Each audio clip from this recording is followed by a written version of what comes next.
নমস্কার, শুভ সন্ধ্যা। বসুধার কথা চ্যানেলে আপনাদের স্বাগত। আজকে বছরের প্রথম দিন, নতুন বছর আপনাদের সকলের খুব ভালো কাটুক। আমরা সবাই যেন খুব ভালো থাকি আর সবাইকে একটু ভালো রাখার চেষ্টা করি। আজকে 1 জানুয়ারি আমাদের বাঙালিদের কাছে নতুন বছর হিসেবে যেমন এক আনন্দের বার্তা বহন করে আনে, তার সাথে সাথে আরেকটি বিশেষ দিন আমরা পালন করি, তা হচ্ছে আজ শ্রী শ্রী ঠাকুরের কল্পতরু উৎসব।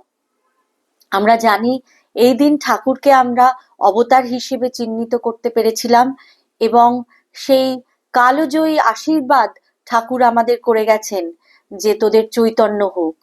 তো ঠাকুরের সেই কথাকে স্মরণ করে আজকে ঠাকুরের কথাই আবার নিয়ে আপনাদের কাছে উপস্থিত হলাম কথামৃততে। ঠাকুর বলছেন, কৃপা হলেই দর্শন হয়।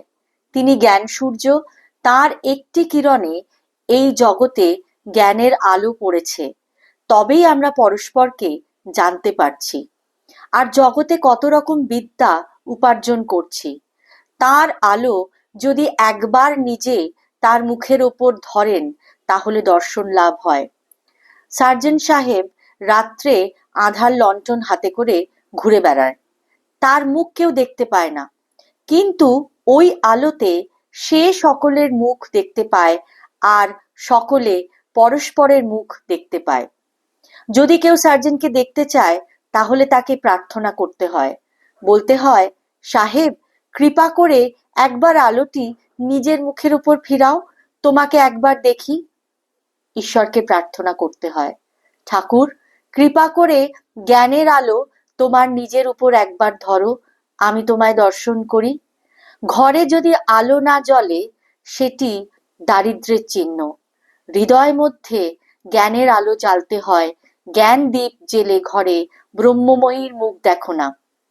বিজয় সঙ্গে ঔষধ আনিয়াছেন, ঠাকুরের সম্মুখে সেবন করিবেন। ঔষধ জল দিয়া খাইতে হয়। ঠাকুর জল আনাইয়া দিলেন। ঠাকুর অহেতুক কৃপা সিন্ধু। বিজয় গাড়ি ভাড়া নৌকা ভাড়া দিয়ে আসিতে পারেন না।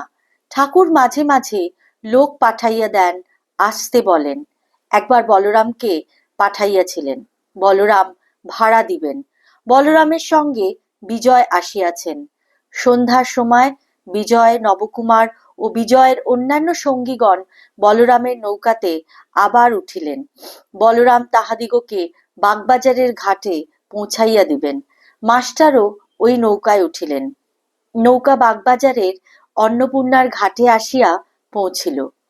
যখন বলরামের বাগবাজারের বাড়ির কাছে তাহারা পৌঁছিলেন তখন জ্যোৎস্না একটু উঠিয়াছে।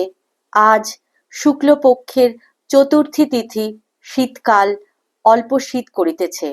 ঠাকুর শ্রীরামকৃষ্ণের অমৃতপম উপদেশ স্মরণ করিতে করিতে তাহার আনন্দমূর্তি হৃদয় ধারণ করিয়া বিজয়, বলরাম, মাস্টার প্রভৃতি গৃহে প্রত্যাবর্তন করিলেন। ঠাকুরের বাণী আমাদের পথ চলার পাথেয় হোক।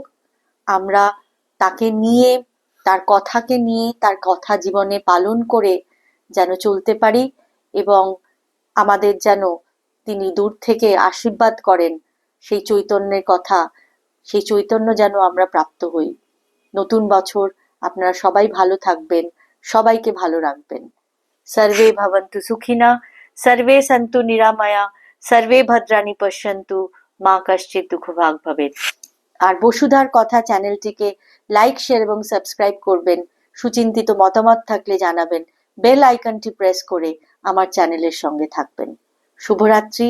আবার আগামীকাল আপনাদের সঙ্গে দেখা হবে। ধন্যবাদ।